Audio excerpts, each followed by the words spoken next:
الحمدللہ رب العالمین الصلاۃ والسلام علی رسولہ الکریم وعلی آلہ وصحبہ اجمعین الی یوم الدین، اما بعد۔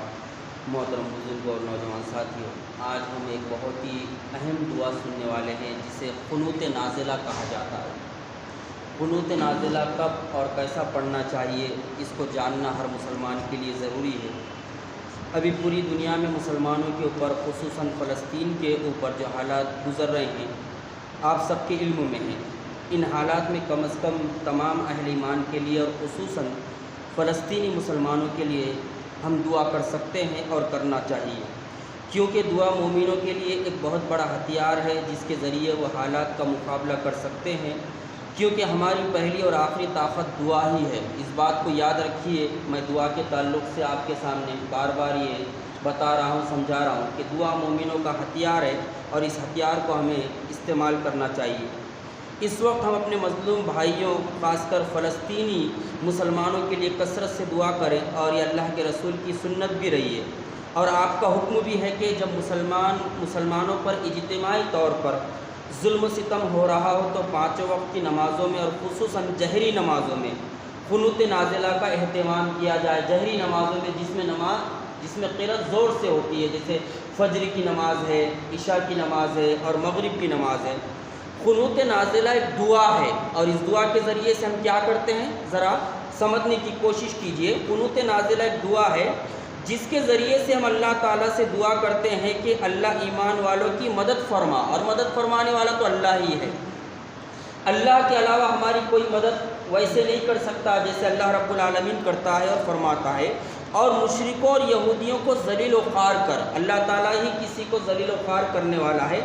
اس دعا کے پڑھنے کا ہمیں بھی اہتمام کرنا چاہیے، اور اللہ کے فضل و کرم سے ہم نے قنوت نازلہ کا آغاز کئی دنوں سے فجر میں کیا ہے۔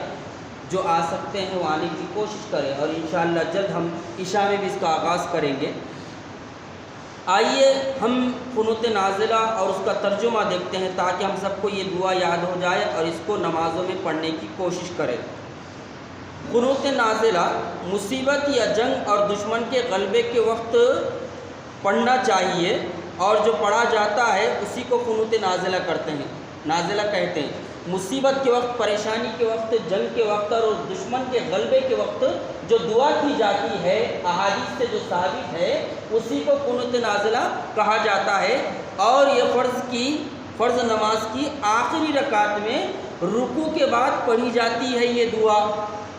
اتنے نازک ترین حالات ہے، ان معصوم بچوں کی جب تصویریں دیکھنے میں آ رہی ہے تو انسان کا کلیجہ تڑپ اٹھتا ہے، اور انسان کے رونگٹے کھڑے ہو جاتے ہیں کہ معصوم بچے ہیں جنہیں بموں کے ذریعے سے اڑا دیا جا رہا ہے، بے قصور مسلمان ہیں جنہیں ستایا جا رہا ہے، بے قصور مسلمان ہیں جنہیں قتل کر دیا جا رہا ہے۔ ان حالات میں ہم کچھ نہیں کر سکتے تو کم از کم دعا تو کر سکتے ہیں، اور ہمیں چاہیے کہ ہم اجتماعی طور پر سارے مسلمان مل کر ان فلسطینی مسلمانوں کے لیے جو مظلوم ہیں، جو پریشان حال ہے، جو یہودی بربریت کا شکار ہو رہے ہیں، یہودیوں کی مکارانہ چالوں کا شکار ہو رہے ہیں، ان کے بموں کا شکار ہو رہے ہیں، ان کی گولیوں کا شکار ہو رہے ہیں، ہمیں چاہیے پورے اخلاص کے ساتھ ہم ان کے لیے دعا کریں، اور اللہ رب العالمین اپنے بندوں کی دعاؤں کو رد نہیں کرتا۔ آئیے دیکھتے ہیں قنوت نازلہ اور اس کا ترجمہ۔ قنوت نازلہ یہ بہقی کی ایک روایت میں آیا ہے، یہ قنوت نازلہ وہ کیسا ہے؟ اللہم اغفر لنا وللمؤمنین والمؤمنات والمسلمین والمسلمات وَأَلِّفْ بَيْنَ قُلُوبِهِمْ وَأَصْلِحْ ذَاتَ بَيْنِهِمْ وَانصُرْهُمْ عَلَىٰ عَدُوِّكَ وَعَدُوِّهِمْ اللَّهُمَّ الْعَنْ كَفَرَةَ أَهْلَ الْكِتَابِ يَصُدُّونَ عَنْ سَبِيلِكَ وَيُكَذِّبُونَ رُسُلَكَ وَيُقَاتِلُونَ أَوْلِيَاءَكَ اللَّهُمَّ قَالِبْ بَيْنَ كَلِمَتِهِمْ وَزَلْزِلْ أَقْدَامَهُمْ وَأَنزِلْ بِهِمْ بَأْسَكَ الَّذِي لَا تَرُدُّهُ عَنِ الْقَوْمِ الْمُجْرِمِينَ۔ یہ بہقی کی روایت میں آیا ہے، اور یہ حضرت عمر فاروق رضی اللہ تعالیٰ عنہ فجر کی نماز میں قنوت پڑھا کرتے تھے، جسے قنوت نازلہ کہا جاتا ہے۔ ایک اور روایت ہے ابو داؤد کی اور احمد کی کہ اللہ کے رسول صلی اللہ علیہ وسلم جب کسی دشمن سے ڈر اور خوف لاحق ہوتا آپ کو، اس کے شر سے جو ہے آپ اللہ سے حفاظت کے لیے دعا کرتے، اس کے الفاظ کیا ہے؟ اللہم انا نجعلک فی نحورہم ونعوذ بک من شرورہم۔ اس دعا کو بھی اس میں ملایا جا سکتا ہے۔ یہ ہے دیکھیے قنوت نازلہ۔ اب ترجمہ سنیے اس کا کہ قنوت نازلہ کا ترجمہ کیا ہوتا ہے۔ اے اللہ ہماری بخشش فرما اور سب مومنوں کی اور سب مومن عورتوں کی اور سب مسلمان مردوں کی اور سب مسلمان عورتوں کی، اور الفت ڈال ان کے درمیان، یعنی مومنوں کے درمیان الفت اور محبت ڈال اے اللہ، اور اصلاح فرما ان کے درمیان۔ اے پروردگار عالم ہم تجھ سے دعا کرتے ہیں کہ مومنوں کی اصلاح فرما دے، ان کے اختلافات کو دور فرما دے، ان کی دشمنیوں کو دور فرما دے اور ان کی مدد فرما۔ کتنی پیاری دعا ہے دیکھیے، کیسی ساری چیزیں مانگی جا رہی ہیں، اور ان کی مدد فرما اپنے دشمن پر۔ اے اللہ لعنت کر اہل کتاب پر، یہود و نصارہ پر پروردگار عالم لعنت فرما، ان یہودیوں پر لعنت فرما جو مسلمانوں کو تکلیف پہنچاتے ہیں، زخم پہنچاتے ہیں، جو روکتے ہیں تیرے راستے سے اور وہ جھٹلاتے ہیں تیرے رسولوں کو اور لڑائی کرتے ہیں تیرے دوستوں سے۔ اے اللہ اختلاف ڈال ان کی جماعت کے درمیان، اے اللہ پھوٹ ڈال دے یہودیوں کی جماعت میں۔ اے پروردگار عالم یہودیوں کی جماعت کو تتر بتر کر دے، اور اللہ تعالیٰ ہی یہ کام کرنے والا ہے۔ اسی لیے ہر جگہ الحمدللہ ابھی قنوت نازلہ کا اہتمام کیا جا رہا ہے، اور کتنی پیاری دعا ہے۔ آگے دیکھتے ہیں۔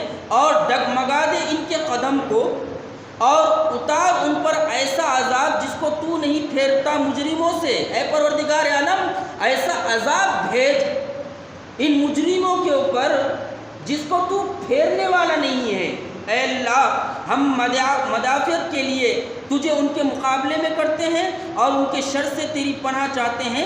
یہ ابو داؤد اور احمد کی روایت ہے۔ یہ ہے دیکھیے قنوت نازلہ، اور اس کا ترجمہ یہ کب پڑھنا چاہیے، کن حالات میں پڑھنا چاہیے اور کس طرح پڑھنا چاہیے، میں نے آپ کے سامنے رکھ دیا ہے۔ آئیے قنوت نازلہ کو میرے ساتھ دہرائیے تاکہ اللہ رب العالمین سے یہ دعا ہماری بھی ہو جائے، اور جہاں جہاں قنوت نازلہ کا اہتمام کیا جا رہا ہے ہمیں وہاں پہنچ کر اس میں شریک ہونے کی کوشش کرنی چاہیے۔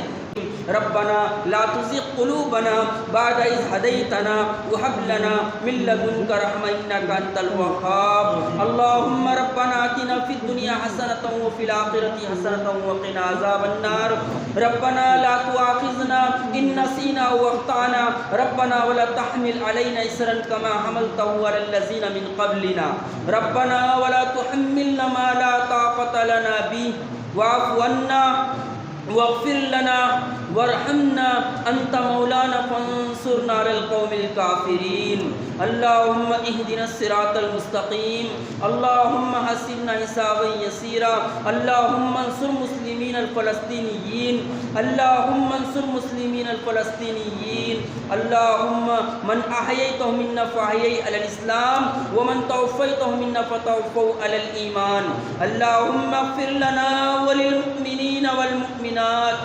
والمسلمين والمسلمات الأحياء منهم والأموات إنك سميع مجيب الدعوات برحمتك يا أرحم الراحمين۔